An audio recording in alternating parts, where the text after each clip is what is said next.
welcome back. So, I'm going to keep this one brief because we got to get back down to the dungeon or back to town. One of those two. In the last episode of the show, the party had finished recovering at the tavern, and we gained 2 new party members, Amana the fighter and Rudis the druid. The party then decided that they would go back into the Citadel, down below into the dungeon. Luckily for us, we didn't run into anything of major note or consideration, except for, a dragon, I guess. But luckily, dragon wasn't interested in us because it didn't see us, and the party certainly weren't looking for any of that dragon smoke. So, the party, at this point, travel down into the dungeon. We discover a staircase going down using our new house rule for the staircases, and upon going down to the next floor, we discovered another floor leading down. The party ran into a group of cultists using our new encounter table for the dungeon, now that we've gotten down to a 2nd level. And the party, at this point, were... The cultists were disinterested, which is good for us. Good, because we were pretty well outnumbered by them, and they had a 2nd level cleric on their team. The party then decided they'd continue exploring since they were of no major interest to the cultists for some reason, and instead they ran into a group of troglodytes who were exploring and inhabiting a strange altar room. And the party almost got completely wiped. Amana was killed, but the party had a great plan of bringing the troglodytes into the room of the cultists, smacking around the cultists, and hoping that one of their 2 enemies would come out on top, weakened and able to be either bargained with or easily killed. Luckily for the party, the cultists didn't really hold it against them too much, and the party were able to scrounge up whatever loot they could find, as minimal as that loot is, and head back to the surface. But unfortunately, on the way out, they ran into a random encounter, and this random encounter was none other than a group of nobles. So the question is, knowing what we know about the cultists, are these nobles working alongside the cultists? Are these nobles against the cultists? And depending, what are they doing headed to the Citadel? Were they looking for the party? I guess we'll have to find out. So, let's get out of the snow and go head back down to the basement. Let's go.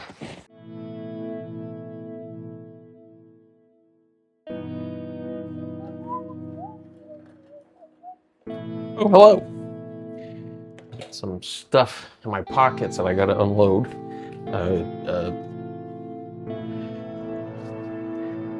You didn't know him. I didn't know him. It's okay. All right. Welcome back. We are about to dive back into gameplay, but we left off in a bit of a cliffhanger. We've got some nobles to deal with. I got some ideas, and some other folks have ideas too. So let's jump right into the action. Come meet me at the table, and let's get into this. So, first and foremost, I have a bit of a new rig I'm trying out here. So the angle is a little bit different than what you guys are used to, which I know, terrible, I get it. But yeah, the last episode we left off, we had got some nobles that we're dealing with. The party just left the Citadel, and now it's time to deal with these nobles, right?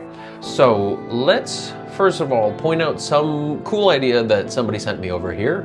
I'm gonna post a comment right here. And it was a good idea because I like the idea that the nobles that are approaching are not working with the cult. And what's nice about this is it leaves the door open that it can be sort of an enemy of my enemy kind of deal, where I know the nobles are unfriendly based on the last roll that we had, but it doesn't necessarily mean that the nobles have to be true enemies of the party. They can be unfriendly with them, assuming that they're bad guys, like the comment had said. But we might be able to weasel our way out of this one and have something of a common ally. This might open up some doors for us. So let's first go over a couple other details. I know I had mentioned at one point, a few episodes ago, when we were talking about this village here, the Chaldros, we talked about the leadership being somebody named Inala, who is a 1st level fighter, and they're followed by a group of locals who are, well, loyal to her and her cause as the leader of this village. And so what I thought made sense here is maybe she is the noble, and the locals that follow her are just some wealthier people in town who she hangs out with. And I figured this makes sense to me. You know, this makes sense that it's like, this is the group that are coming to confront them, because they assume that the people who are hanging out here at the Citadel, and, you know, there's been a report maybe that there's been some activity out here, or, well, I get, you know, I'm thinking about it now. Nobody's really taken note of the party at any point going through this. So it seems like the nobles might be going out here to confront them themselves. So perhaps it's the case that the nobles come out here to do some scouting, right? So maybe, you know what, let's get rolling some dice on this. I feel like this is a good time for us to actually start.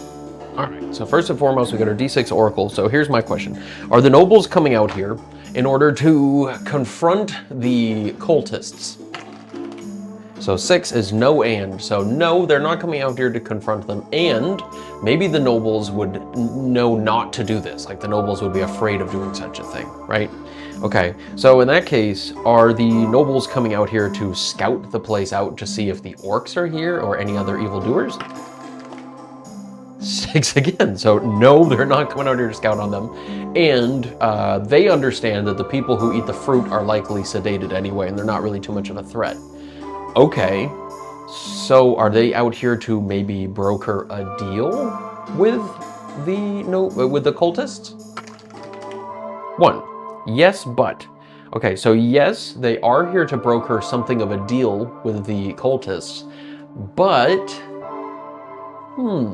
now here's where it could get tricky, is because the but here could be, yes, they're looking to broker a deal, but it's not a genuine deal, or not like an honest deal. Or it could be, yes, they're here to broker a deal, but they anticipate something. So, let's see. Will it be an amicable but, or an aggressive but? This is not the kind of buts I want to deal with. We'll do evens. They're trying to be amicable. Okay, so odd. So they're not trying to be amicable. So they're here to broker a deal, but they're not afraid to get violent if they have to. Okay, so they're not here to confront them. They're here to make a deal. But if trouble comes their way, you know, sometimes bad things happen. Okay, I can work with this. So with that in mind, the party being viewed as maybe working alongside the cultists, this means that the noble, Inala, and the other locals who are joining her, all 5 of them in total, including Inala, are here to maybe broker a deal, but they're not afraid to get violent with the party, because they assume that they're cultists. But I don't think that they're going to be so up close and personal with the party as to be like, we know you're a cultist, we're here to broker a deal. And it seems like the deal would probably be to stop coming for their people in the village, right? Stop taking people back here to feed them to the plants. Okay, so in that case, the party come out, the nobles are arriving at the Citadel grounds, and the party stop, and they're like, oh crap, we're being confronted, right? So I'm imagining that because Zion is typically the person who's the first one to say anything, the party are knowledgeable enough to wait for the nobles to make the first move. So they stop and they wait, but the nobles don't look very friendly. They stop and there's like kind of a standoff almost, maybe like a 40-foot stretch. And the noble Inala, she calls out, she says, "You, come here." And with that, the party just look concerned and confused, seeing that they're likely armed if they were potentially expecting a fight. And the party, you know, on guard, having lost one of their party members, they are going to probably look a little concerned by this. So the party are going to just try to lower the stakes here and say, we mean you no harm. So let's go ahead and roll that. I'm going to say they mean them no harm. I'm going to roll it just natural, because our reactions with with Zion, she gets a +1. So I'm thinking because they're looking for, they're looking to broker a deal. So I'll honor the +1. So we got 8 total, and 8 gives us a sort of respectable number, but I believe that's a re-roll. So let's re-roll that again with a +1, because they say, we mean you no harm. So the lady Inala, she says, I don't care what you mean us, come here now. Oh, okay, 13 total with the +1. So with that, Zion says, all right, let's just lower our weapons, we'll see what they have to say. So the party approach, and I suppose what we could say is maybe Inala, after recognizing that she doesn't know any of these people, and she anticipates anybody in the cult would be these people, she looks to them and she looks just like confused, right? She looks to them and she thinks like, wait, I've never met these people, I don't know who they are. And she says, who are you? And at this point, Zion says, we are travelers from a far enough away place. Who are you? And the party have never met Inala, so she says, I am Inala. I look after this village of Charledros.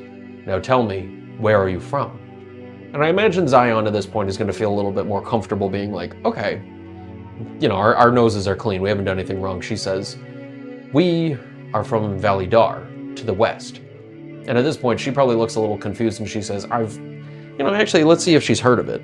It'd be weird if she hadn't, but I guess it would make sense. So yes, she's heard of it, but she's never been, she doesn't know much of it. So she says, I've met traders who have stopped by there on the coast. She says, what brings you to Charledros, let alone the Citadel? And Zion, again, looks to her party in a little fisheye side-eye thing, and she says, we have heard rumors of people going missing, and we're here to do good work for your village. We mean you no harm. Now, we already got that 13, so I'm imagining Inala is already just assuming the best of them, right? So she just kind of nods with something of a smile, recognizing good people in her settlement trying to do good things. Okay. So with that, Inala probably says, I want it to be known that people do not visit the Citadel. It is forbidden to go here. And then with that, the party just sort of looked like, uh-oh, how do we respond to this? So I imagine at this point, Zion, still being the one to speak, speaks up again and she says, we weren't aware of this. We never bothered to ask anybody, but we weren't aware that this place was forbidden. We heard word of orcs, and we heard word of missing children, and we assumed that this would be the right thing to do. Why is this place forbidden? And now they're on the hot seat, because Inala, being their friend, but also not wanting to give up too much, says, do you know anybody who goes into the Citadel? Have you met anybody in there? And the party, wanting to be truthful about this, say, we did see some humans in here. Like, we saw some people who were inside this Citadel. And now Inala probably looks threatened and surprised by this. And she, trying not to let it be known, she holds back and she says, did you hear anybody's names? And then the party just say, no, we never got any names, I'm sorry. And at that point, Inala just sort of looks solemn at this and she says, I was afraid that everything that I had heard was true, and I'm afraid of all these rumors of this place. And so with that, the party just kind of look back at her with a look of confusion, and they say, well, what do you know of this place? And with that, she says, I would probably feel more comfortable if we talked about this back in Charledros. Perhaps you should meet me at my manor, and we can talk about this in more clear terms. And I imagine the party are able to read that this is honest, and they probably look at this and they're like, okay, all right, we're on the right track. And so with that, I'm thinking that the party will travel back with the nobles, because I don't know. I'm thinking the nobles are here to broker a deal, right? But at the same time, they found the party, and I imagine Inala, knowing that she doesn't know these people personally, they're confirmed to be from somewhere else. They've met with these cultists and nothing bad came of it. So she'd probably be like, this is my in, this is my way to broker a deal. I'm gonna use these people to hopefully get somewhere. Okay. Cool, okay. So I'm thinking what will happen is Inala will probably want, since it's about, we've had, wow, only about 2 hours passed. So it's about midday, or maybe like 2 o'clock when the party are meeting with her. It's about an hour to get back. So I'm thinking maybe the party will be told to freshen up and go meet her at the manor for dinner to talk about this. Okay, cool. So I imagine on the way back, there's no conversation. The party walk back to the village. Now the party are associated, when the guards see them, with Inala. And Inala sort of guides them in, and the guards, make that connection. Right. So the party head back to the oiled cauldron to clean up. They probably speak with the innkeeper and tell her about what happened, and when they see that Amana's not there, she looks distressed. But Rudis is still there, and they say that they met with Inala, and with that the innkeeper realizing that that might be an escalation of things, since Nala, has made it clear you're not supposed to go in there, and the innkeeper has made it clear to the party that people don't go in there. She probably anticipated there was some trouble, but I'm thinking that the party say that, like, she seems like she's happy to have us on her side. She wants us to meet her for dinner tonight. Okay, so in that case, the innkeeper helps clean them all up and gives them, some liquid courage before they go to meet with her. Okay, so now I have some questions as the party make their way over to the manor in Charldross to go meet with Inala, the leader. Does Inala know about the cult? Right, like, does she know the inner working? Because she knows that there's something funky going on. So she knows that people are at least, like, there's a problem. There are people likely in there, and there is something going on where people are going missing. So does she know more than that? I got a 5, so no, she doesn't know more than that. She's utterly clueless, and to the point that it almost makes sense that maybe that's why she's in charge. Like, she's been so unaware that the people who are taking part in this cult-like behavior in this cult behavior, probably appreciate that she knows nothing of what's going on. Okay, so Inala then is completely unaware. She's probably going to want them to do some reconnaissance. So the party make it to the manor. The manor is a rustic one. I mean, again, it's in a fortress, so it's a nice stoneworked, probably 2-story one with a nice warm hearth that goes all the way up to the 3rd story, or 2nd story rather. And I'm imagining the party go into a private study after they have dinner. I imagine the dinner is like, cooked pheasant, some greens, some potatoes, whatever. And the party drinks some fine wine. Inala treats them like, honored guests. We got a 13 on the reaction earlier, so she likes them, right? She wants to make a good impression. These people might be the lifeline to her solving this problem in her town.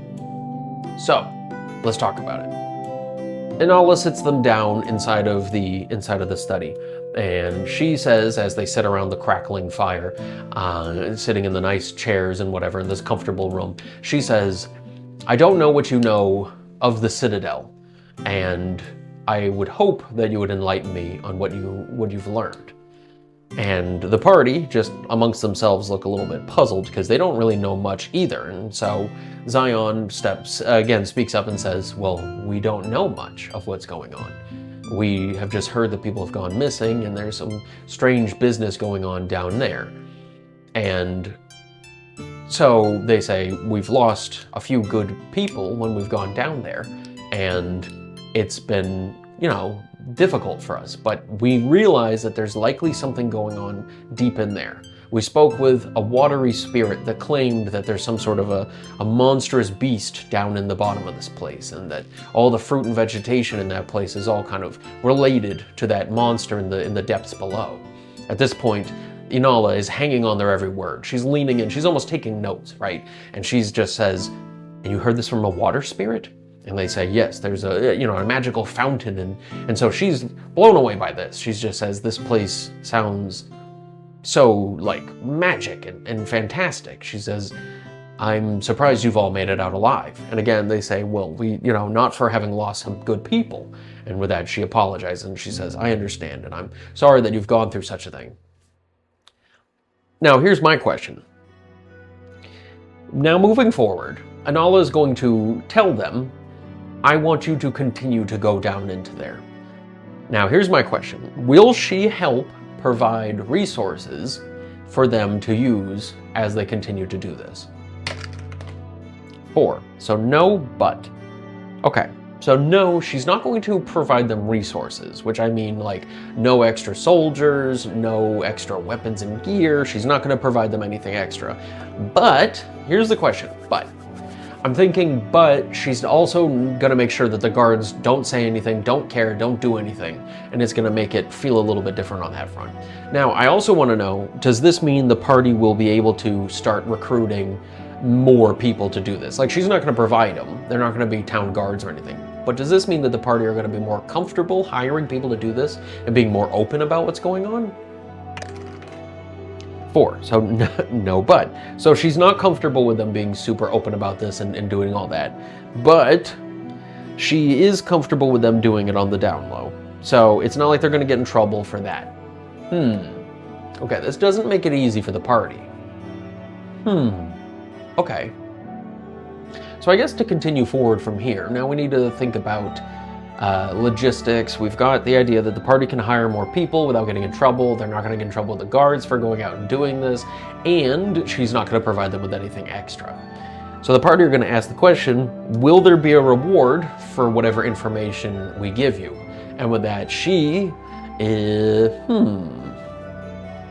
Okay, let's roll on it. So no, she says, I cannot offer you any reward other than what you find within there. I'll never ask you to hand over anything that you found. I'm sorry.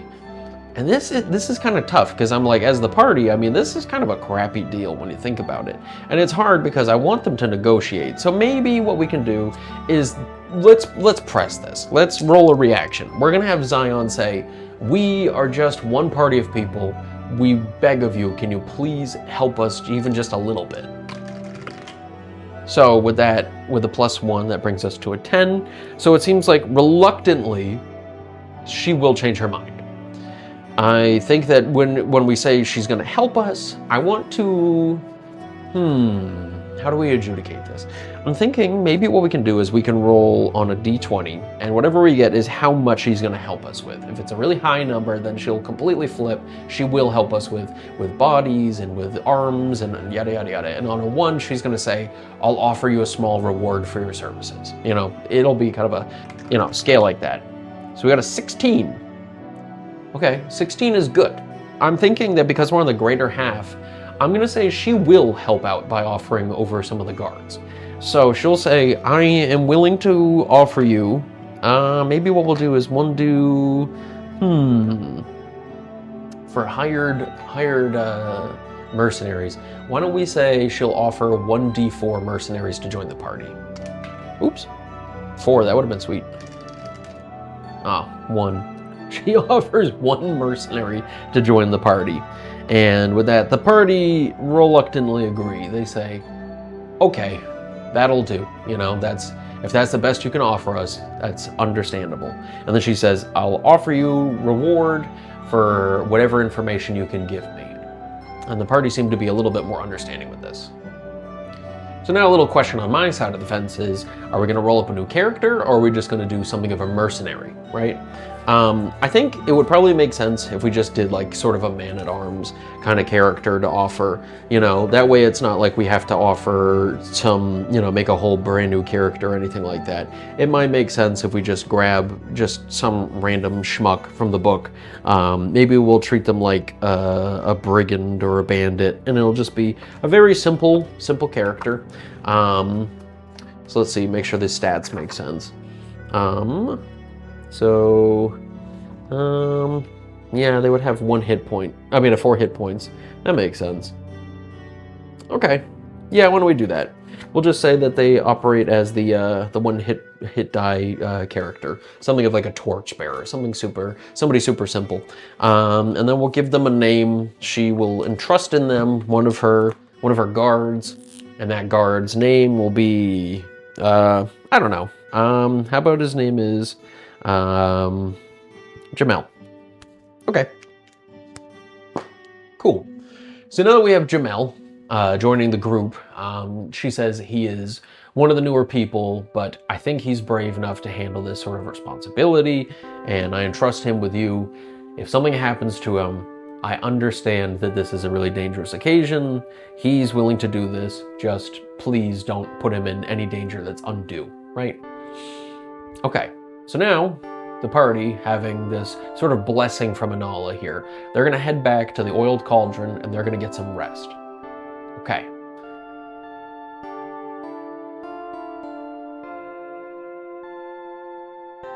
Now, in the last episode, we did get some treasure. We got our little statue, we killed the trogs, and we got some gold.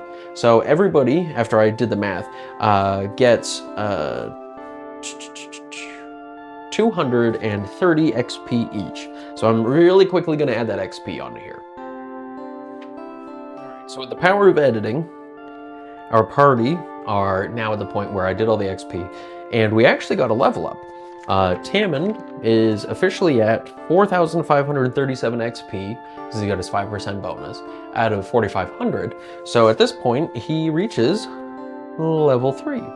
So I'm going to go ahead and get some level up action going. All right. So after consulting the Tome of Rules, it would appear that he needs 10,000 XP now in order to get to level 4.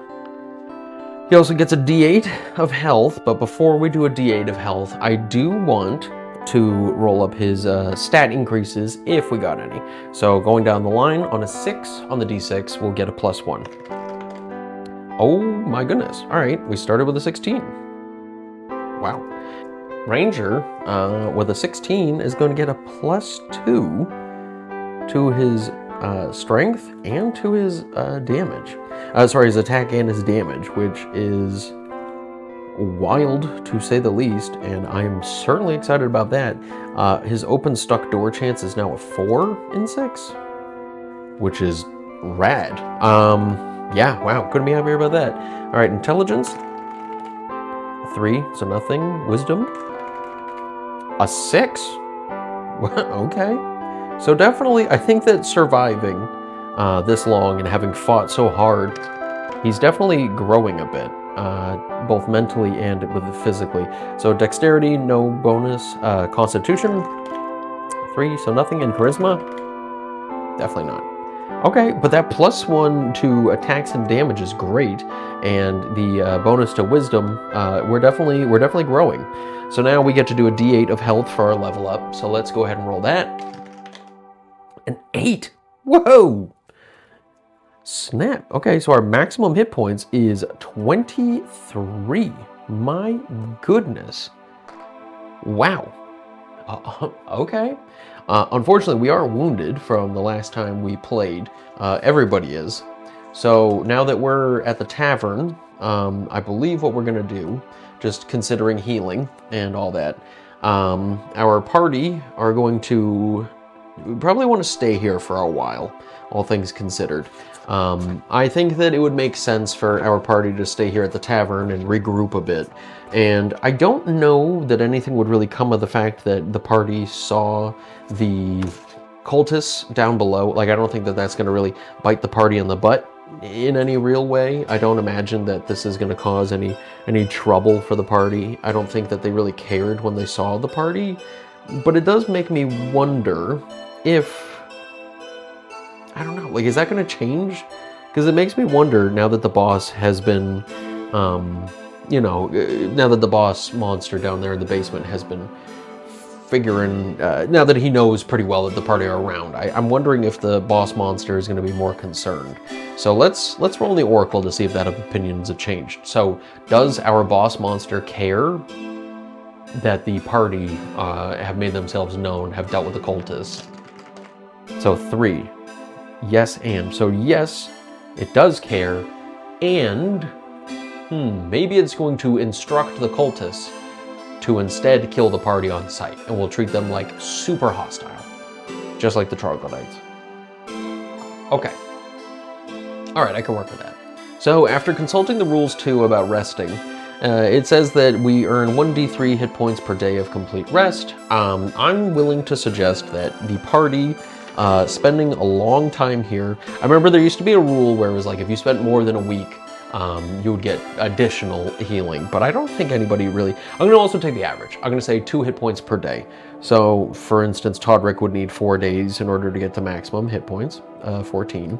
And Zion took no damage. The real damage taker here, if that's even a word, was Tamond. And Tamond had 6 out of 23, so that would mean we'd have 17 missing, so that would take us a whopping 8 days to recover. But I'm willing to say it's an even 7. I don't think that that's a terrible thing to say. Now here's my next question. Rudis also heals. He was at 4 out of 7, but that's an easy enough heal. So, again, my next question I have is, now that the boss monster is aware that there's something going on, will the boss monster, I keep calling it the boss monster, its name, the Warden of the Verdant Deep, and it's that strange Militar, Centaur thingy that we were talking about before, and the cult official name is the Servants of the Emerald Sanctuary. Blech. So, let's roll our d6 on that. Will the boss, our good buddy, the Warden of the Verdant Deep, will it reach out and try to take another sacrifice from the town in that week? So no, it will not take a sacrifice, and it will instead instruct some of the cultists to go protect the Citadel. Okay, that makes sense. It's going to double down on defending itself rather than dealing with sending people out to go gather more resources. So in that case, a week passes. Okay.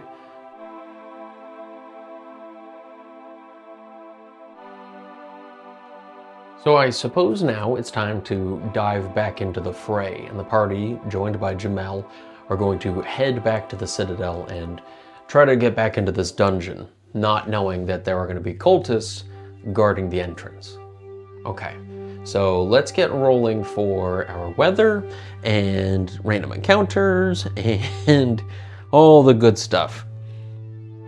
So the weather is clear, our random encounters, oh, okay.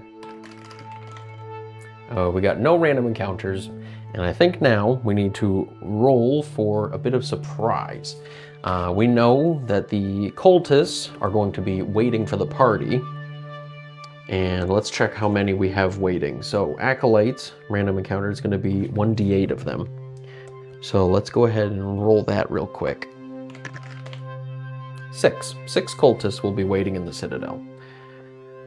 Okay, groups of 4+ are led by a higher level cleric. All right, let's roll a d10 and see how bad this guy's gonna be. 2, okay, I like that. I prefer a much lower level cleric. So 1 to 4 is a 2nd level cleric, so they get 1 spell. That spell last time we had it was cause harm, cause wounds. Whatever the reverse of cure wounds is. Okay, and perfect. All right, so let's roll. It seems like they would probably be on guard, but it's been a week. So here's what I'll say. We'll roll for surprise. If the party are not surprised, then the cultists are probably... if the cultists are surprised, then we'll say that they're just sort of lounging about. So the party will be periwinkle, and the cultists will be this color. Okay, so neither are going to be surprised. So we'll say that maybe they're right in the immediate doorway when the party come in, and they go to march and they think nothing of it, and it's just right there in the fray. They both are aware of each other.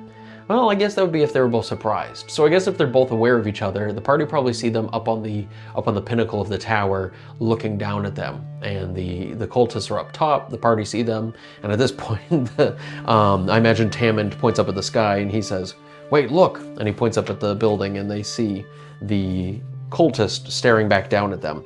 And at this point, the party are like, "Uh-oh, we've been seen," right? So I guess the question is, how would the party proceed? Because I imagine they're dressed like the cultists, so the party knows the cultists who are waiting for them. I mean, the party have always sort of marched into these things, and we know that the cultists are violent and angry, so I'm imagining they're going to go down into the main area and prepare to strike, all 6 of them. So the party at this point have a choice of what they want to do. Rudis, by the way, just wanted to establish this much before I get too far. Rudis is going to be preparing Entangle, because that would have been so clutch in the last one, and we didn't get to use it. So I'm gonna say he's prepared that one for this fight. Not that that's relevant. So the party are gonna just march on in. We're gonna have Tammond and we're going to have Todrick in the front, and they're going to be leading the charge. Behind them with the spear will be Jamel, and behind them will be Zion and Rudis, holding up the rear and preparing to attack. Okay, so at this point we're going to just roll a direct initiative, because the cultists will hurry their way down, the party take their time. Okay.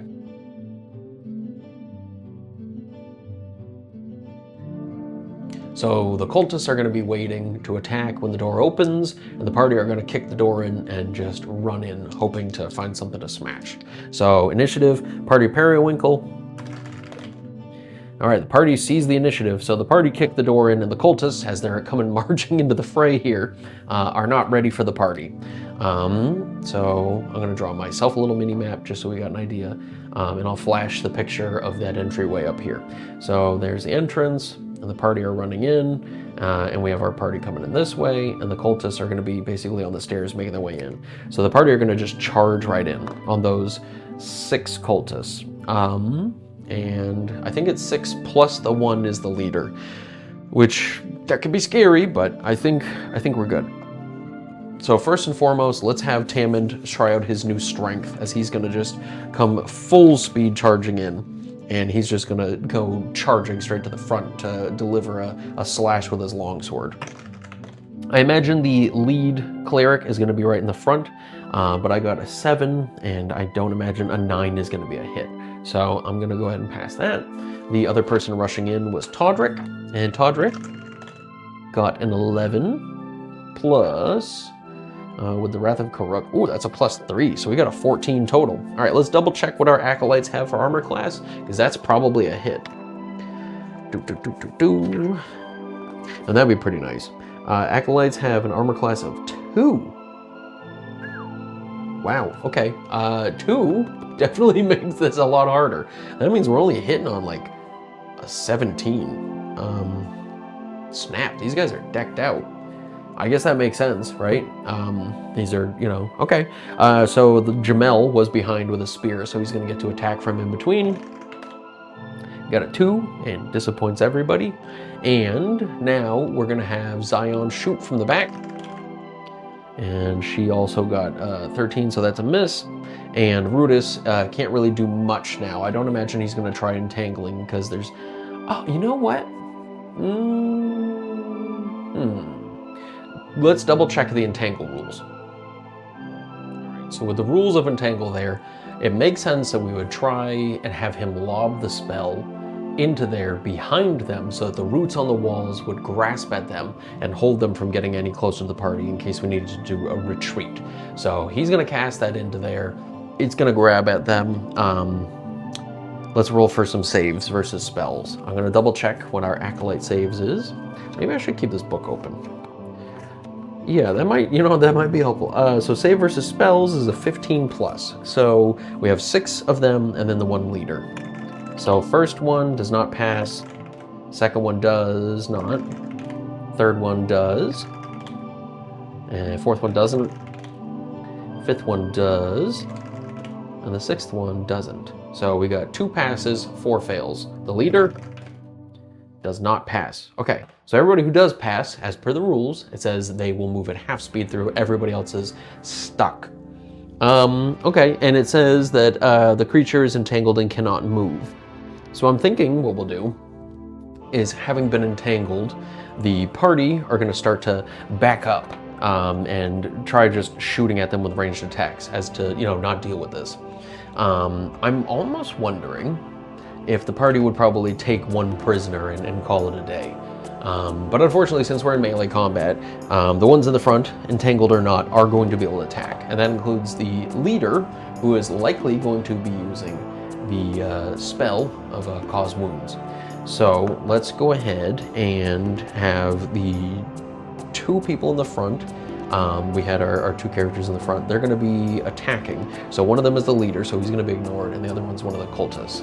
So the cultist is going to swing in. Oh my goodness, that's a crit. Frick. Okay, that one's going to be going in for Tamond, a nice solid chunk to the head. 1 single point doubled. Nice.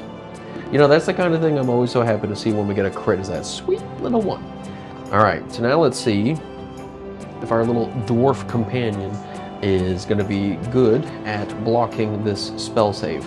Oh no, because our tragic wisdom of a 3, our spell saves for Todrick are at a -3. So his normal spell save would be a 12, now it's a 15 plus. Because we're going to be casting that spell. Well, I'm not casting it. I would never do that to Todrick. Sorry, that was stupid. But the spell that we're going to be casting is going to be, I believe, a spell save or taking damage, which is going to be not ideal. So let's go ahead and roll that. 15 or higher. for cause light wounds as a 2. So Todrick, unfortunately, is going to take 1d6 plus 1 on the chin. 3 plus 1 is 4. So, again, not too bad for Todrick. That brings him down to 10 total, as he is racked with agony as the leader calls out and he says, "For the verdant, the lord of the verdant deep." Sorry, the warden of the verdant deep. I know my lines. Ugh. And as he grabs onto Todrick by the face, it just like crackles dark energy, and like vines, like red parasitic vines, just crawl out from his hand and latch on. Todrick reels back in agony, shouting in pain. Cool. That's definitely cool.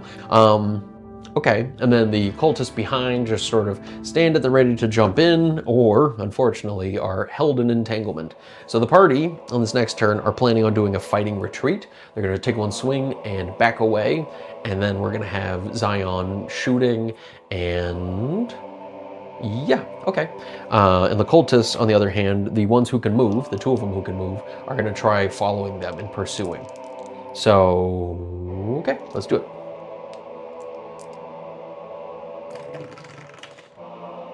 Periwinkle goes first, so the party get to attack and retreat. So let's hope we can get some good luck this time. Tamond is swinging on the leader.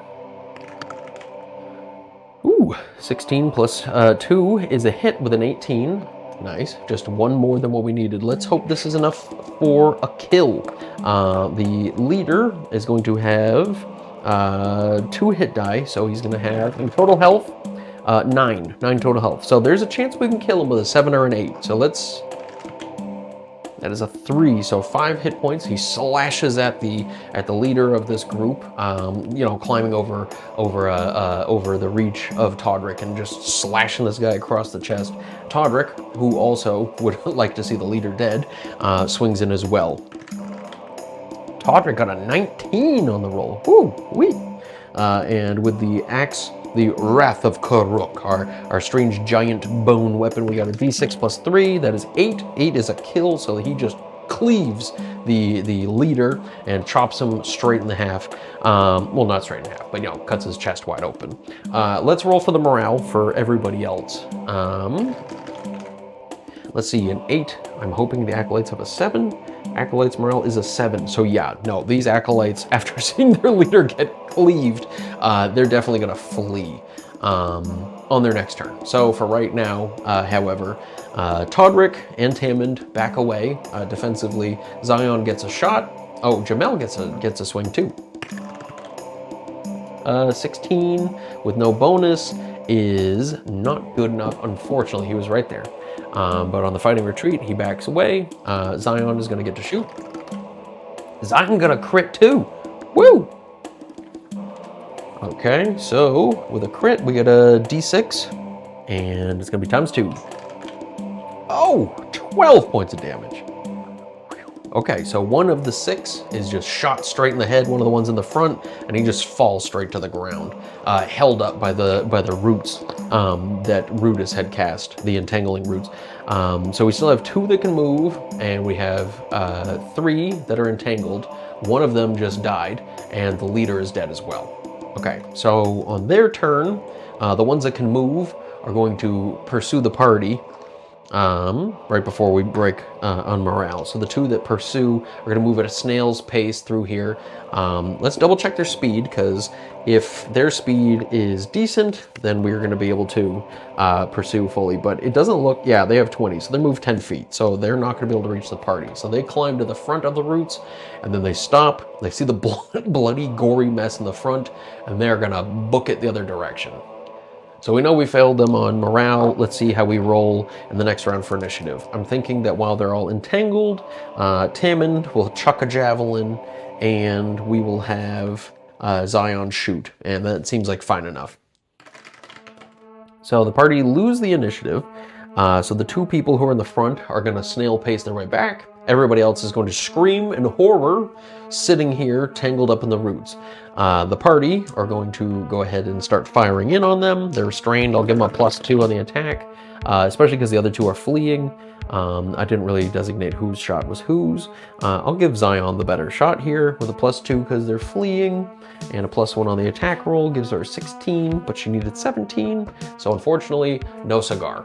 So they fire in at them, and even though these guys are just held in place and wiggling, they're not able to hit them. So at this point, the party, seeing that they are breaking and they're wiggling and they can't do much, they've dropped their weapons, they're panicking. The party are just gonna go up to the front and just, you know, they're gonna take their time shooting them with arrows and killing them. The ones that are fleeing, however, I think they're gonna get away at this point because we've kind of blocked off that hall. Okay, so take back what I said. The ones in the hall who are running, they've made it 10 feet back to where they were, and this spell does a 20-foot block. So they're gonna have to travel through, they were in the middle, so 10 feet over, 10 feet back, and then 10 feet to get out. So they got one more turn of running before they're gone. So the party are gonna again focus their shots on them. So initiative's not really gonna matter at this point. I'll roll it. We got 5 and 2, so the party get to fire in. Again, we'll do Periwinkle for Zion. So that's a miss, and an 18 from Tamond as he chucks a javelin. He's got a +1, they're within extra range, so it's gonna be a +2, so that's a 20. We got a D4 of damage. If I get a 4, one of the two is dead. 1. So one of them is wounded, and the other one is full health. So now, rolling for initiative, they're gonna finally make it out of that range. They're gonna start running away. Oops. Okay, so they did win the initiative, so now that they're at the edge, they're gonna run, and they're gonna be full speed, running 20 feet down the hall. This still puts them in something of a ranging in of the party. They're 40 feet away, so Tamond doesn't get a bonus, but Zion still has her +1 on the roll for reach. So we're gonna fire again. First is Zion. She misses, darn. And Tamond, oops, he does not get the extra +1. Yeah, unfortunately a 15, but they're fleeing.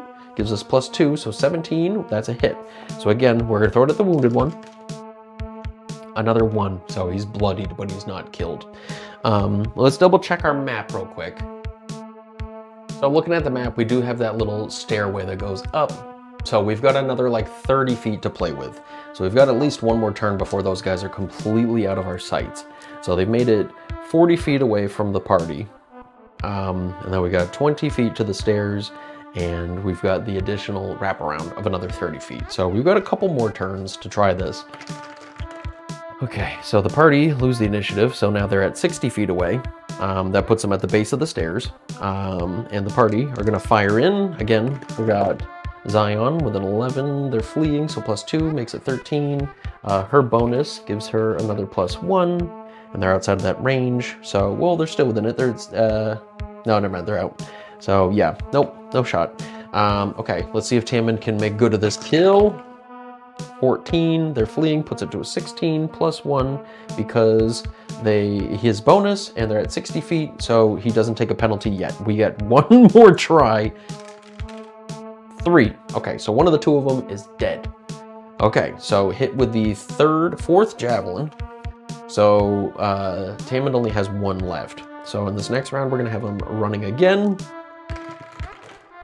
Okay, so they make it another 20 feet. They make it to the top of the stairs, and the party get like 1 more shot on them.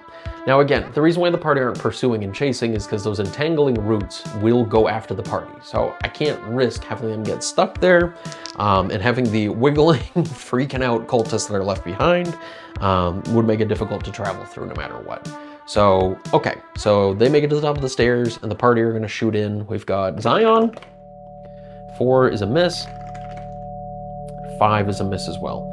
Okay, so they're gonna now top of the stairs. They got 1 turn before they come around the corner. This is the last possibility we have to shoot them. Okay, so they make it to the top. They get to the corner. We have our last chance. They are 90 feet away, so we're gonna have penalties. The javelin has a -1 on the attack, and Zion is not suffering a penalty yet. So, okay, here we go. An 11 with a no minus, +1 is a 12, so that's not good.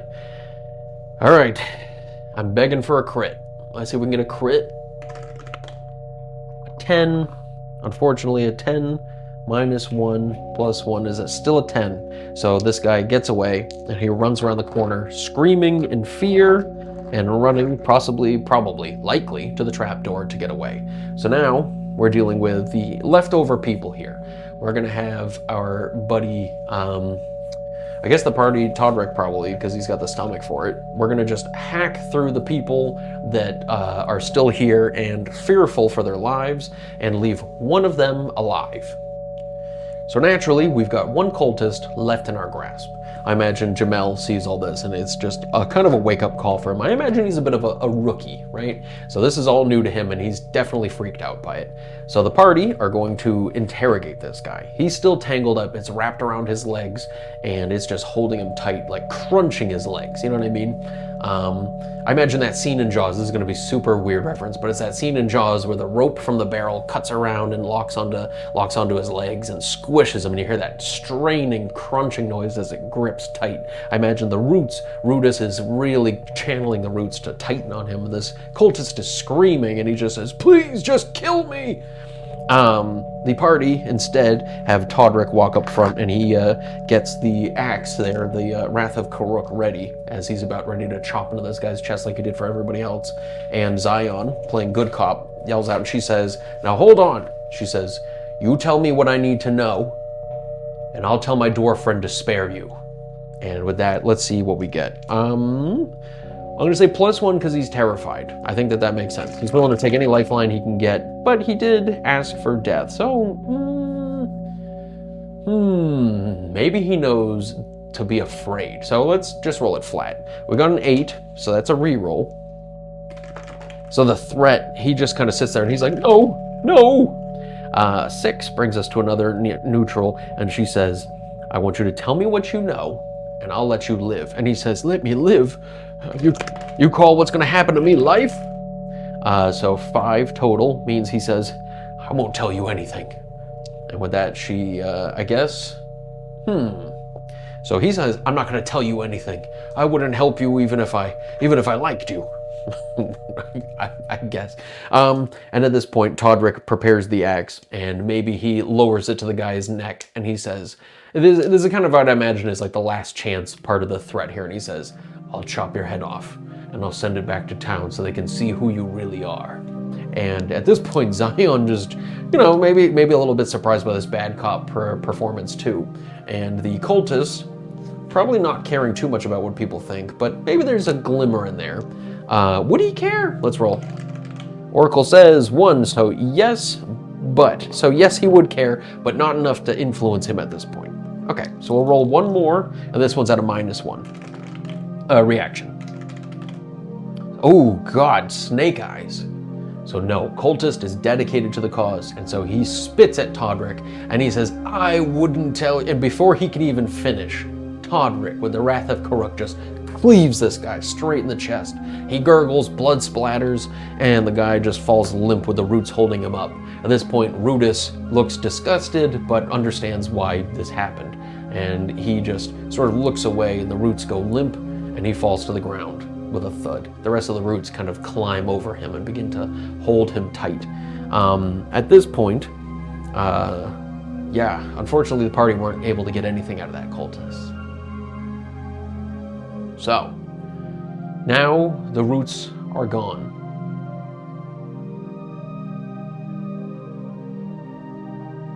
The party are going to be very quickly found out as this cultist who got away is running, and he knows his way around this place. The party do not. So the party, realizing that they're not about to, let this surprise get the better of them, they're going to head right on in and go straight to room number 1. So we're going to go ahead and start our little timetable here. So we got combat and we got our recovery time. The party are going to walk over to the trap door. They're going to go down the trap door and we'll enter our little special room number 1 corner piece right here. They're going to take sort of a quicker route to get through here. And I think they're going to recognize that water spirit is probably going to be beneficial to them. So what we'll do is we'll roll... we'll try to heal Todrick with 2 out of the 4 that were allotted. So evens is 1 hit point, so that's, evens will be 2 hit points. So 1 hit point healed, and 3 hit points healed. So he has 13 out of 14. Not bad, I can live with that. And it seems Todrick can too. Cool. Okay, so we got a little bit of healing. It took them the time to do that and the time to drink it. So now we're going to spend the rest of the time meandering to the stairs down in room 16. Cool. So now going down the stairs is going to put us at our first hour where we're going to relax in that stair chamber. I think that makes sense to rest there in the stair chamber. This brings us to hour number 1, where we can roll for our first random encounter when the party are resting. 6, so no random encounter. And don't forget, we have our special random encounter table for when we go down to floor number 2. So, cool, okay. So the party go down to floor number 2, where we had been before, and we know about the cultists at that little drop-off point. Now here's the thing. Those guys were there as a random encounter, as a monster room. So being that they were injured before, I'm imagining these guys are Sentry, and I'm thinking that they were probably still here. Now, I don't know if 8 soldiers is really the group size that makes sense, but I'm guessing what would happen is the party would be able to potentially overhear that runaway guy came down here and he's seeking shelter and respite with the rest of these guys. So, okay, let's roll to see. Is that runaway, fearful guy hanging out with these guys for respite? So 6, no and. So no, he's not.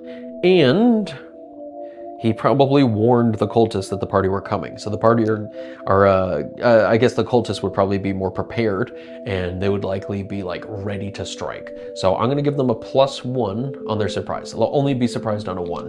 And the party are only surprised on a 1. So, oh boy. So the party are not surprised, and the cultists are not surprised either. So when the party are at the top of the stairs and make their way, they crack open the door, they begin to head down. They can hear the sounds of the clinking metal as the clerics down here, the cultists, are all sort of prepared for what might be coming down. Okay.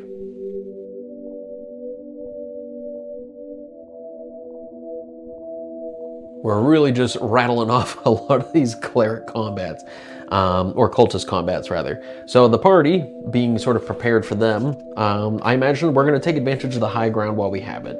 So standing at the top of the stairs, the party are going to be in waiting. We're going to have Todrick and Tamond at the top, standing and blocking at like the midpoint of the stairs. I'm imagining I'll even draw a little tiny diagram. So we got the stairs. This is some great stairs.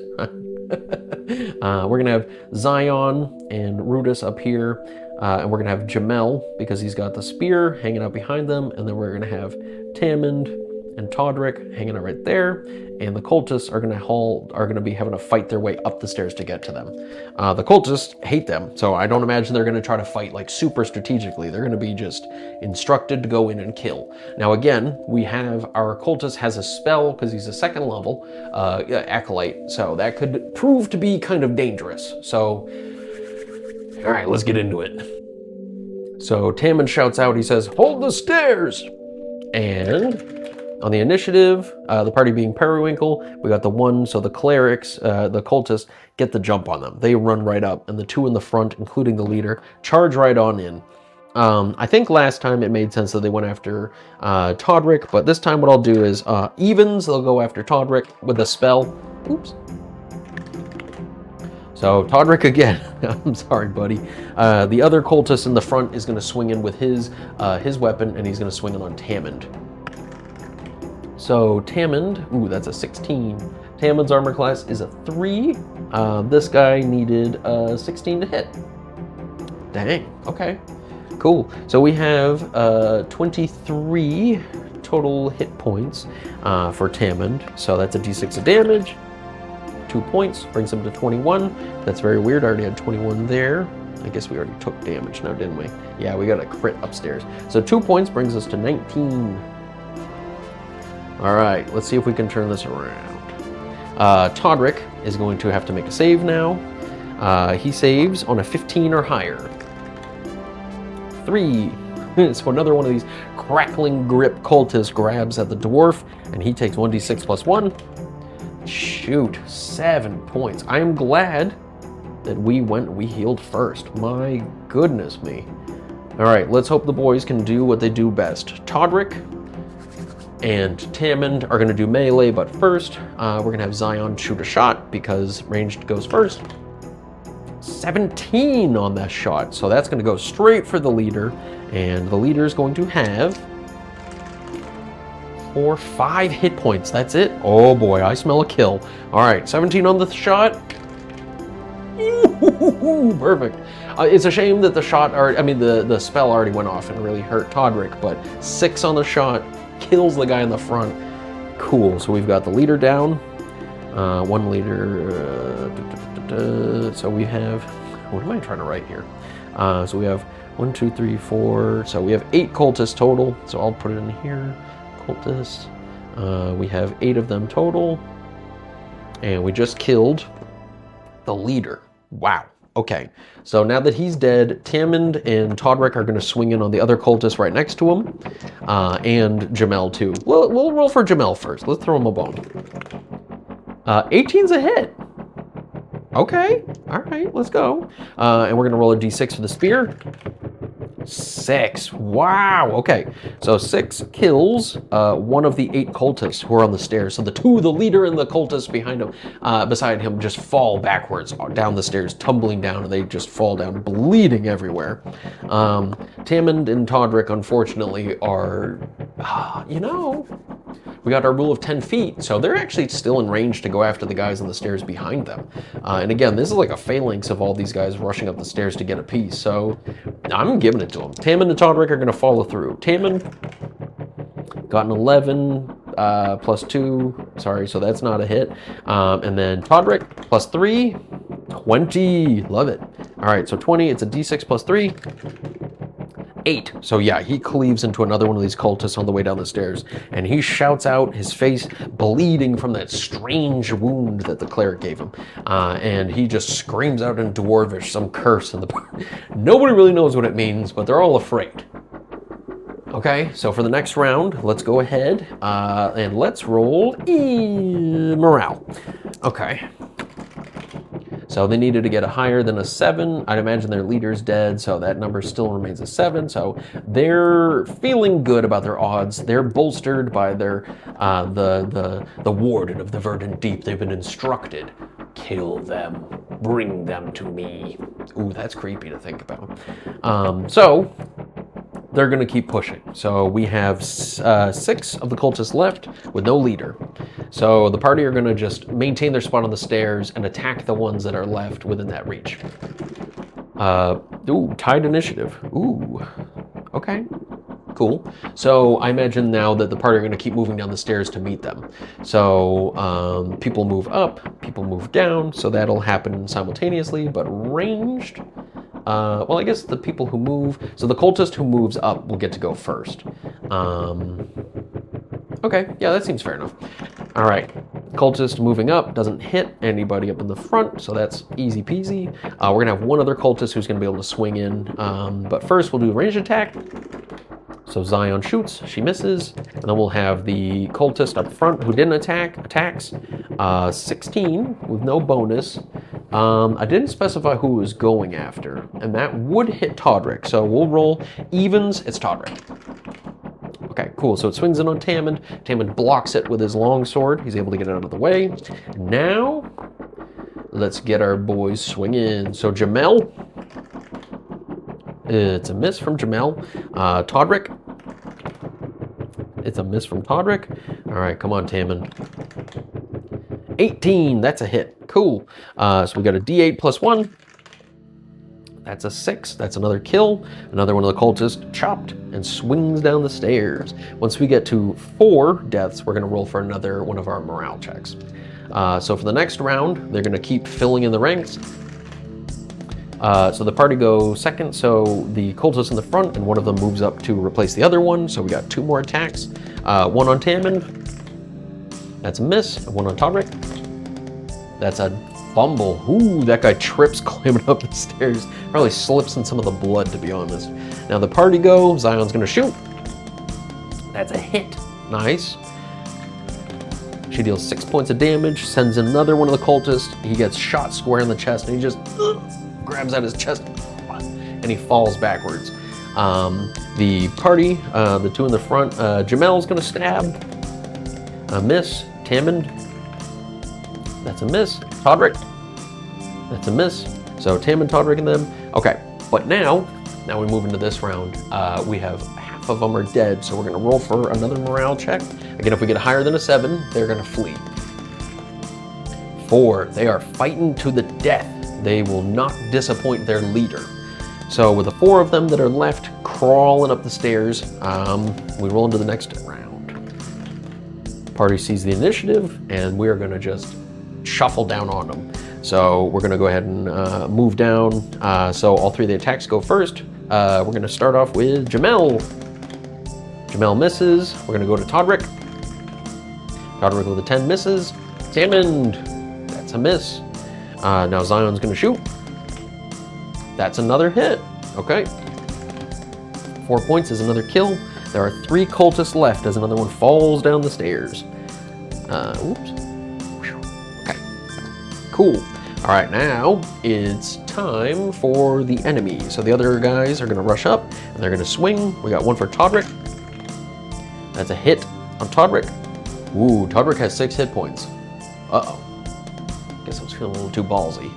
And let's double check, make sure the damage of the Acolyte is a d6. I wanna just make sure before we have to go fearing for characters' lives. Knowing my luck, this would be how he dies. Mace is a d6, yeah, okay, this could be a death. Okay, here we go. 4, oh goodness me. Okay, I was holding my breath. Whew. All right, Todrick has 2 hit points left. My goodness, okay. And the other one attacks on Tamond. That's a 6, so that's a miss. All right, now the party go. We're gonna have a shot. Zion misses. Jamel. 5 is a miss. Todrick. That's a fumble. Oh no. Fumble means you swing at an ally. That's the special rule we got there for the Wrath of Karuk. Woo, uh-oh. So let's swing in on Tamond. Uh-oh.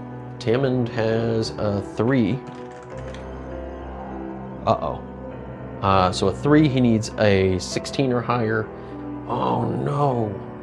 With the Wrath of Karuk, that's a +3, so he does hit. Oh no. D6 +3, that's 6 points. So he misses and he swings and it chops into Tamond's leg. Tamond yells out in agony. And he shouts out, but in the swings of battle, he doesn't even bother to like try to yell at Todrick about it. He instead swings in for one of the acolytes, and with a 15 + 2 on his longsword, that's a hit as a 17. D8 +1, a D8 +2 is 5, so that's another kill. So that brings us to 6 dead cultists. There are 2 left. All right, next round. Let's cross our fingers and hold our breath. The party sees the initiative. All right, we're gonna shoot. That's a miss. Jamel. That's... Jamel doesn't get any bonuses, so unfortunately, not a hit with a 16. Bummer. Tamond. That's a miss. Come on, Todrick. That's a miss as well. The cultists, the 2 left, run up, and they both miss, okay? And then we'll move to the next round. Roll for our initiative. We got, ooh, shared initiative. Oh boy, so it's really gonna come down to ranged attacks. Oh boy, okay, so Zion's gonna shoot. She got a 12, which is a miss. All right, it's slugfest time, so we'll start with Jamel. Jamel got a 17, ooh, a 17. Oh, okay, D6. That's a kill. But remember, shared initiative does not mean we block them from doing any damage. It just means that the guy's dead. So after the round, he still does damage during this round. So at least we have that. Todrick, a crit. So a crit with this causes either fear or confusion. Again, because this is going to be joint initiative, that effect will take place in the next round. So we'll say that it goes off. Evens or odds. Odds will be fear. So it's confusion, and he'll roll the save on, well, let's do it this round.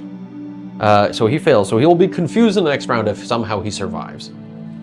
Okay, and because we did a crit, we still get to do damage, which, again, oops. It's 5 points of damage, so that guy is dead. Now here's the question, the $1,000,000 question. The attack on Todrick, is it gonna hit and is it gonna kill him? All right, rolling the attack. Oh God, thank you. Okay, so armor class of 5 for Todrick, so they would need to have, sorry, it's easier if you guys can see it. Armor class of 5 for Todrick would mean that they would need to have a 14 or higher. They do not, so it does not hit him. Now attack on Tamond, 6, so that's a miss. So the joint initiative goes off, both of them are cleaved. All these acolytes are dead. Holy moly. So the party survived that one. My goodness. So we have killed 14. We killed 14 of these acolytes now. And then 2 of them were 2nd level. Jeez, some crow. Okay. Wow. Okay, so let's double check loot. Oh, wait a minute. I don't know that we specified the last time we went through here if they had loot, but there's a 50% chance that there's loot in here. And I think it makes sense that we'd roll that. So evens, there's loot in this room. Nice. Okay. Okay, cool. So there's 2nd level of the dungeon, so let's roll that real quick. As the party take the time to recover after the combat and recovery time, the party in here are going to dig around for some treasure. So levels 2 and 3, we get 1d12, 100 silver. So 300 silver. Okay, and we got a 50% chance of 1d6 times 100 gold pieces. So evens, we'll have the gold. Nice, we got gold. We got 600 gold. Holy cow. I'm thinking we might level up. Okay. And then we have a 10% chance of gems. So we'll roll a d10. On a 1 on the d10, we got gems. Oh, I got so excited. Okay, so no gems. And then we got 5% chance of jewelry. So on a crit, on a d20, we got jewelry. Oops. Okay, no jewelry. And then we have an 8% chance of a magic item. All right, well, let's roll our percentiles and see what we get. 8%, so 8 and lower. 26, so no magic items. I'm not mad at 630 gold pieces though. That is sweet. I'll take it. So the party are able to find in here, in this little landing area, that there is, you know, like a little tuck away spot where they have a chest. They've got some tables and stuff set up. This is, again, like a sentry point. So the party find it and realize that it was guarded by them. So they grab the treasure, they stash it away, and they're gonna head back with all that loot. Word. Cool. All right, so now that we've done this and we've killed our enemies and we're down here, we know that we're being watched, and one guy got away and he booked it out of here and he's going somewhere. I think it's time we go talk to the big camera again. So meet me at the big camera.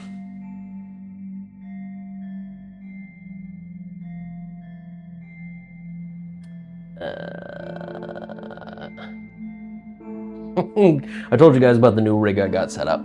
So let's talk really briefly. I know part of this new rig, I got us a sweet new little diddly bit to hold up the camera. Anyway, okay, important things first. We killed a lot of cultists, and it begs the question of how many cultists even are in this place, right? Because if we already killed that many of them, it makes me wonder, you know? I hate to roll anything off camera, but I know that as far as Dungeness layers go, the total number that we have to deal with is the number appearing table, right? We have the second value consists of the number of found in a layer in a dungeon, right?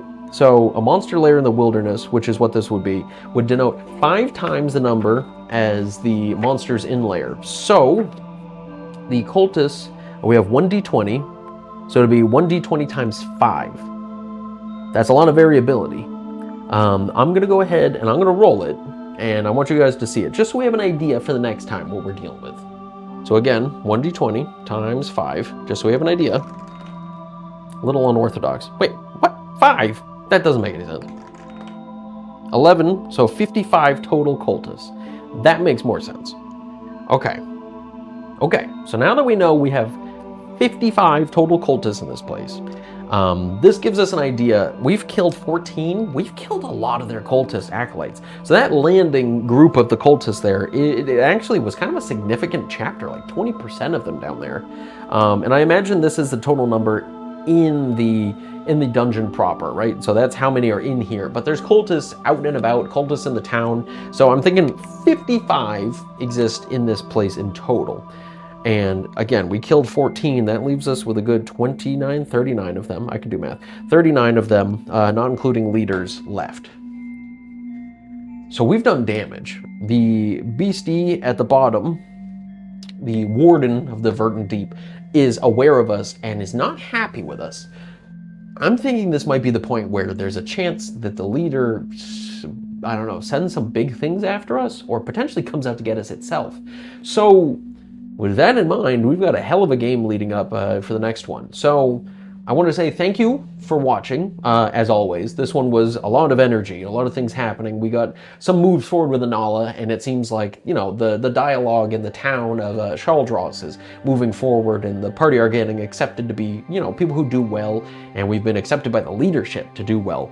So things are moving forward on both fronts, and it's all organic, and I love it. I also wanted to say thank you to everybody who's been watching my shorts. I know I've started that 365 hooks project that I got going on, where I'm going to do 365 hooks, one hook every day for quests and adventures, which I realize is a little bit funny considering this game doesn't really come with built-in hooks. It's kind of like random, but this is so much more of a project. Maybe that's it. It's an outlet for me to make up like more structured adventure stuff. But either way, anybody who's been watching my shorts over on YouTube or TikTok, I feel bad I started a TikTok account for it, but whatever. You can find me on TikTok. I have an Instagram now too. I've kind of branched out. My goal for the year is to get monetized, not for greed, but just as a personal goal, to see how, with what I've been doing authentically, to see if I can build more of a following and see where we get, you know? Again, I'm not looking to quit my job, but if I did, I'd make a lot more content, so, you know, whatever. But yeah, so thank you for everybody who's watched and supported. Thank you for everybody who's watched me since day one. I recently passed, as of right now, we have 275 subscribers, which is super awesome. So thank you to everybody who's joined me. Thank you to the new people who are joining me now for this video. And thank you for everybody who's gonna follow through. I'm gonna put up a couple comments of cool people. I might even include a couple comments down here too, for people who have commented on my shorts. You guys are all awesome. Yeah, I couldn't be happier to have people like you guys in my corner. So join me next time for the next trip down here into the dungeon. Until then, thank you and goodbye.